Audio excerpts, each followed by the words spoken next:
Hi అండి, ఎలా ఉన్నారు? బాగున్నారా? నేను చాలా బాగున్నానండి.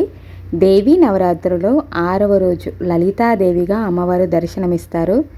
ఇంకా ఈరోజు పీఠం పైన చక్కగా అలంకరణ చేసుకొని అయితే దీపారాధన చేసుకుంటున్నానండి. వీడియోస్ చాలామంది చాలా బాగా ఎక్కువసేపు చూస్తున్నారు. చూస్తున్న వాళ్ళకి ఒక్కటే విన్నపం అండి, మీరు చూస్తున్నారు కదా, మీకు తప్పకుండా నచ్చుతూనే ఉంటుంది. కామెంట్ పెట్టండి, లైక్ చేయండి. అప్పుడే వీడియోస్ అనేటివి షేర్ అవుతూ ఉంటాయి, ఇంకా నాకు సపోర్ట్ చేసిన వాళ్ళు అవుతారు. ఇంకా ఈరోజు లలితాంబిక దేవిని ఆరాధించుకోవడము చాలా మంచిదండి. ఇంకా అమ్మలగన్న అమ్మ, ముగ్గురమ్మల మూలపుటమ్మ ఆ దుర్గమ్మ తల్లి ప్రతిరోజు ఒక్కొక్క అవతారంలో దర్శనమిస్తుంది. ఈరోజు లలితాదేవికి ఇంకా ఆరాధన చేసుకుంటూ అయితే ఇక్కడ దీపము పెట్టుకొని ఇంకా చక్కగా పూలతో అలంకరణ చేసుకొని నమస్కరించేసుకొని తులసి పూజ చేసుకొని ఇంకా నైవేద్యం విషయానికి వస్తే ఈరోజు ఇంకా కొబ్బరి అన్నం చేశాను, ఇంకా అటుకుల పాయసం అయితే చేశానండి. ఇంకా ఈ వీడియోలో నేను చాలా మందికి చెప్పాలనుకున్నది ఒకటి. చాలామంది నేను నా చుట్టుపక్కల చూస్తున్నాను, చాలామంది వింటూనే ఉన్నాను. చేసే అతిపెద్ద తప్పు ఏంటంటే పీరియడ్స్ని ఆపేస్తున్నారు. పీరియడ్స్ ఉన్న టైంలో మనకి ఇలాగ పండగలు వస్తే పూజలు వ్రతాలు చేసుకోవాలనిపించినప్పుడు పీరియడ్స్ వచ్చే ముందు లేదంటే ఏదైనా పుణ్యక్షేత్రాలకు వెళ్ళేటప్పుడు పీరియడ్స్ వస్తాయని వీలు కాదు అని పీరియడ్స్ని ఆపేస్తున్నారు, ట్యాబ్లెట్స్ వేసుకొని ఆపేస్తున్నారు. అది ఎంతవరకు కరెక్టు అనేది ఈ వీడియోలో నేను డిస్కస్ చేద్దాం అనుకుంటున్నాను. ఎందుకంటే చాలామంది వాళ్ళ జీవితాలని కోల్పోతున్నారు. ఎవరికైనా కోల్పోతేనే దాని విలువ తెలుస్తుంది. ఇంకా కోల్పోయిన తర్వాత ఏముంటుంది? జీవితం ఒకసారి కోల్పోయిన తర్వాత ఇంకా వెనక్కి తిరిగి చూస్తే ఏదైనా సరే మళ్ళీ ఆ జీవితాన్ని మనము పొందలేము. అలాగే ఇది కూడా చెప్పాలనుకుంటున్నానండి. ఎప్పుడైనా సరే పండగలు ఎవరి కోసమో చేయకూడదు, పూజలు ఎవరి కోసమో చేయకూడదు, వ్రతాలు నోములు ఎవరి కోసమో కాదు, మన కోసము, మనము ఆయుర ఆరోగ్యాలతో ఉండడం కోసము, సిరి సంపదలతో వర్ధిల్లడం కోసము. అంతే కదా. సంపద అంటే ఏంటి? మనకి ఆరోగ్యం ఉండాలి. ఆ ఆరోగ్యాన్ని మనము చేతులారా భగవంతుడి కోసము నష్టం చేసుకునే విధంగా చేయడము మూర్ఖత్వం కాదు. పీరియడ్స్ని చాలామంది ఆపుతున్నారు. ఇవాళటి కాలంలో పెద్దవాళ్ళు కూడా అలాగే అయ్యారు. ఒకప్పుడు పెద్దవాళ్ళు చాలా బాగుండేవాళ్ళండి. పీరియడ్స్ వస్తే ఇంకేం చేస్తాం, అది ప్రకృతి ధర్మము, ఇంకా పాటించడం తప్పదు అనేసి ఇంకా కొంచెం విసుకుంటానో ఏదో ఒకటి పని అయితే చేసి పెట్టేవాళ్ళు. ఇంట్లో వాళ్ళు అత్త మామ లేదంటే అమ్మ వాళ్ళు ఎవరో ఒకరు ఉండేవాళ్ళు కాబట్టి ఇంకా పండగలు అలా పూజలు ఏవైనా ఉంటే ఒడ్డెక్కిచ్చేవాళ్ళు. కానీ ఇప్పుడు ఎవరూ లేకపోవడం వల్ల అమ్మో చేసుకోవాలి, పడగొట్టొద్దు, పూజలు చేసుకోవాలి, పీఠాలు పెట్టుకోవాలి, ఇంకా వ్రతం వచ్చినప్పుడు ఇంకా పడగొట్టొద్దు, ఎవరూ లేరు కదా, నేనే ఒకదాన్ని చేసుకోవాలనేసి పీరియడ్స్ని ఆపడం ద్వారా చాలా నష్టపోతున్నాము, జీవితాలని నష్టపోతున్నాము. నష్టపోయిన వాళ్ళని చాలామందిని నేను చూశాను. నేను చాలామందికి చెప్తూ ఉంటాను, ఇంటి చుట్టుపక్కల చాలామందికి కూడా చెప్తూ ఉంటాను, చెయ్యకండి, అలాగ వద్దు, అలాగ ట్యాబ్లెట్స్ వేయడం అనేది చాలా, అసలు ఒక్క ట్యాబ్లెట్ వేసుకుంటేనే దాని పర్యవసనం చాలా దారుణంగా ఉంటుంది. అలాంటిది వారం వారం రోజులు 7 ట్యాబ్లెట్లు 8 ట్యాబ్లెట్లు వేసుకుంటే అది చాలా ప్రాబ్లం అవుతుంది. ఒక ఋతుచక్రం అండి మనకి ఈ ఋతుచక్రము 28 రోజులకు మనం మామూలుగా పీరియడ్స్ టైం అనేది స్టార్ట్ అవుతుంది. కొంతమందికి డేస్ 3-4 డేస్ ముందు వస్తుంది, కొంతమందికి 3-4 డేస్ వెనకొస్తుంది, కొంతమందికి కరెక్ట్ అదే టైంకి వస్తూ ఉంటుంది. తర్వాత హార్మోన్ ఇన్బ్యాలెన్సింగ్స్ ఉండడము, హార్మోన్స్ చేంజ్ అవ్వడము, తర్వాత పీసీఓడి ప్రాబ్లమ్స్, ఇలాంటి ఏమైనా ప్రాబ్లమ్స్ ఉన్నప్పుడు కొంచెము డిఫరెంట్గా పీరియడ్స్ రావడం జరుగుతుంది. ఇలాంటి సందర్భాలన్నీ ఆడవాళ్ళకి జరుగుతూ ఉంటాయి. అందులో మళ్ళీ ఈ ట్యాబ్లెట్లు వేసుకొని పూజలు వ్రతాలు ఉన్నప్పుడు టైం ఉంది అనుకున్నప్పుడు ఇంకా చేసుకోవాలనే తాపత్రయంతో ట్యాబ్లెట్స్ వేసుకుంటున్నారు. ఒక ట్యాబ్లెట్ వేసుకుంటే అయిపోతుంది, ఏముంది, ఇంకా రోజు ఒక ట్యాబ్లెట్, ఒక 4 డేస్ ఆపాలి అంటే రోజు ఒక ట్యాబ్లెట్ వేసుకుంటే అయిపోతుంది. ఇంకా ఈరోజు ఈ టైంకి వేసుకుంటే రోజు అదే టైంకి వేసుకోవాలి. అవసరం ఉన్నప్పుడు స్కిప్ చేసేస్తే ఇంకా అదే ఆటోమేటికల్గా పీరియడ్ వచ్చేస్తుంది. దీంతో ప్రాబ్లం ఏంటి అనుకుంటున్నాను. కానీ యూట్రస్ మీద ఎంత ఎఫెక్ట్ పడుతుంది మనకి, అది గర్భసంచి గర్భకోశం పాడైపోతుంది, తర్వాత యూట్రస్ పాడైపోతుంది, చాలా ప్రాబ్లమ్స్ క్రియేట్ అవుతూ ఉంటాయి.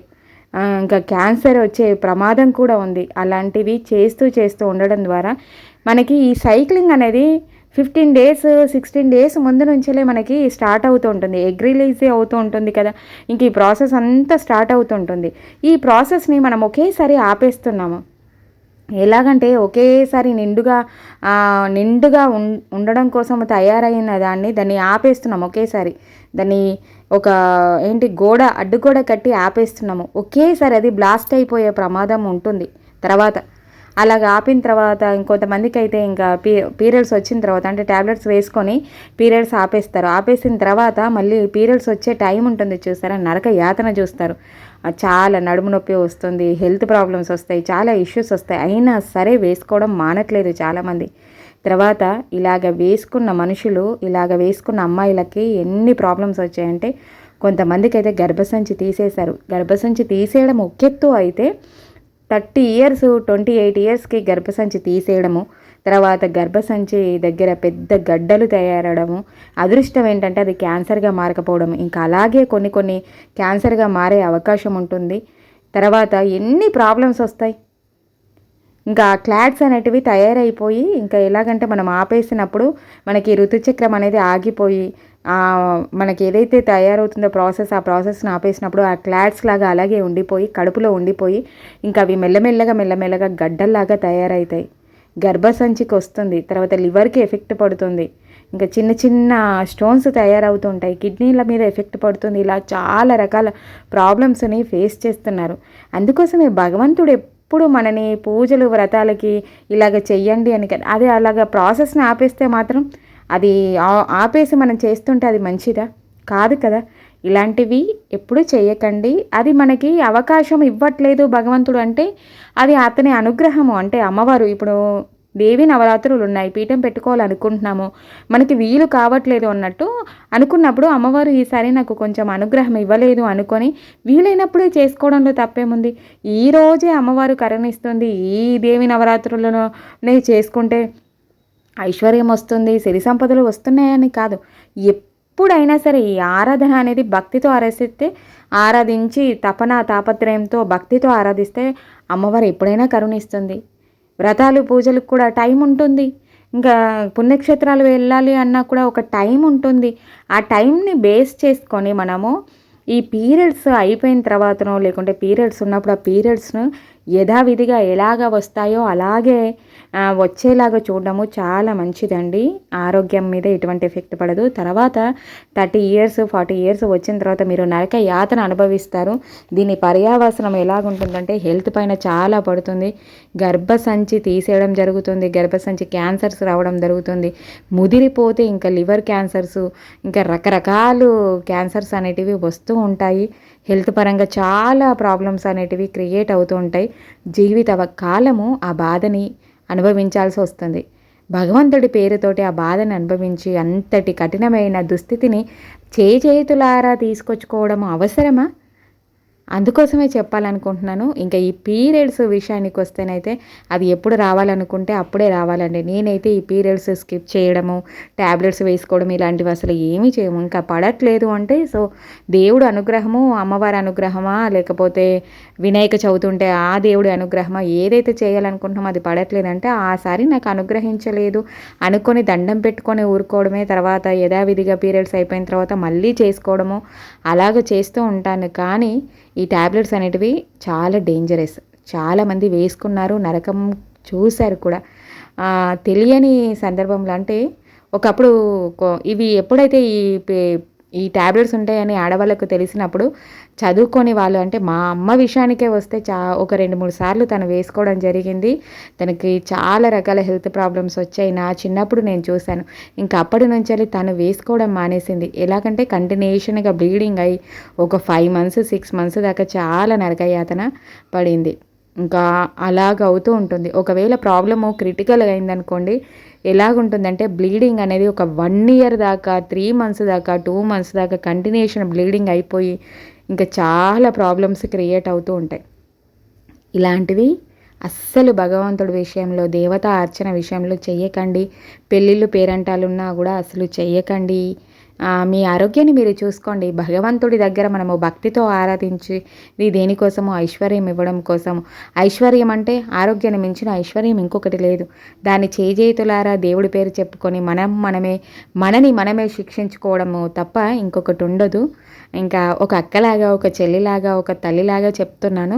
ఇలాంటివి మాత్రము మానుకోమని ఇంకా నేనైతే వేడుకుంటున్నానండి. ఎందుకంటే వద్దు. అందరూ బాగుండాలి. ముఖ్యంగా ఆడవాళ్ళు మనము బాగుంటేనే మన ఇల్లు బాగుంటుంది. మనము కలకలలాడుతుంటేనే మన కుటుంబం బాగుంటుంది. అలాంటి కుటుంబంలో మనము అగచాట్లు పడి అనారోగ్యం పాలైపోతే కుటుంబమే పోతుంది. అలాంటివి చెయ్యకండి. పీరియడ్స్లో ఎప్పుడు మాత్రలు వేసుకోకండి, ఆపకండి. వస్తే రానివ్వండి, వచ్చిన తర్వాత అయిపోయిన తర్వాత మళ్ళీ చేసుకోండి. పూజలైనా వ్రతాలైనా నోమైనా. పీఠం ఇప్పుడు కాకపోతే దేవి నవరాత్రులు అయిపోతే ఏంటి, దీపావళి వస్తుంది, లక్ష్మీదేవతను ఆరాధించండి. ప్రతి మంగళవారం చేసుకోండి. అమ్మవారికి గౌరీదేవతను ఆరాధించాలంటే కుంకుమార్చన చేసుకోండి. ప్రతి మంగళవారము ఒక 5 మంగళవారాలు మొక్కుకోండి, చేసుకోండి. తర్వాత అమ్మవారు కరుణించదా? కరుణిస్తుంది. అమ్మ అందరికీ అమ్మే. అమ్మ ఎప్పుడైనా సరే కరుణామయుడు. తప్పకుండా మనం ఎప్పుడు భక్తితో కొలుచుకున్నా కూడా ఆరాధించుకున్నా సరే ఏ దేవుడైనా కరుణిస్తాడు. ఇంకా దేవుడి విషయం చెప్పి ఇలాంటివి చేయకండి, అనారోగ్యం పాలవ్వకండి. ఇంకా ఇక్కడ విషయానికి వస్తే చక్కగా లలిత అమ్మవారి నామాలు చదువుకొని అష్టోత్తర నామావళితో పూజ పూర్తి చేసుకున్నాను. ఇంకా కొబ్బరి నైవేద్యం, కొబ్బరి అన్నము, తర్వాత అటుకుల పాయసం నైవేద్యం, అరటి పండు నైవేద్యంగా పెట్టాను. పూజ అనంతరము ఇంకా ముత్తైదువులు ఉంటారండి, కింద ఇస్తూ వస్తాను. ఇంకా పైనకి వాళ్ళు రాలేరు, ఒకరికి ఇచ్చుకుంటాను. తర్వాత పిల్లలను మాత్రం ప్రతిరోజు పిలుచుకొని వాళ్ళకి పసుపు బొట్లు పెట్టి ఇంకా ప్రసాదం అయితే ఇస్తాను. యథావిధిగా పిల్లల వీలును బట్టి ఒకరో ఇద్దరు వస్తూ ఉంటారు, వాళ్ళకి ప్రసాదాలు పెట్టుకొని ఉంటాను. ఇంట్లో పిల్లలకి, మా పిల్లలకి ప్రసాదం పెట్టడము, ఇంకా కింద పిల్లలందరికీ ఇస్తూ ఉంటాను. ఈ దేవి నవరాత్రుల్లో వీళ్ళకే ఎక్కువగా ప్రిఫరెన్స్ ఇస్తూ ఉంటాను నేను. ఇంకా ఈరోజు వచ్చిన లలిత అమ్మవారు మా ఇంటికి చక్కగా బొట్లు పెట్టించుకొని ఎంత సంతోషపడతారో పిల్లలు. పిల్లలు దేవతా స్వరూపాలండి. వాళ్ళకి మనము ఇంకా కల్మషం లేని మనస్సు కదా, వాళ్ళకి ఇవ్వడము చాలా సంతోషం. పిలవకుండానే పూజ అయిపోయిందా, ఎప్పుడు పిలుస్తుందా, చక్కగా తయారైపోయి ఇంటికి రావడానికే చూస్తూ ఉంటారు. ఇలాగైతే ఈ దేవి నవరాత్రుల్లో ఇంకా 6వ రోజు చక్కగా లలిత అమ్మవారిని ఆరాధించుకున్నాను. 7వ రోజు చండీ అవతారము రోజు పిల్లలందరికీ గాజులు పంచిపెట్టుకొని అయితే చాలా అద్భుతంగా చేశాను. ఆ వీడియో కూడా మీకు పోస్ట్ చేస్తాను, తప్పకుండా చూడండి. ఇంకా మరొక మంచి వీడియోతో కలుసుకుందాము. Thank you for watching. అందరూ బాగుండాలి. అందరికీ దుర్గమ్మ ఆయుర ఆరోగ్యాలు అష్టైశ్వర్యాలు ఇవ్వాలని మనస్ఫూర్తిగా కోరుకుంటూ thank you for watching. Bye bye.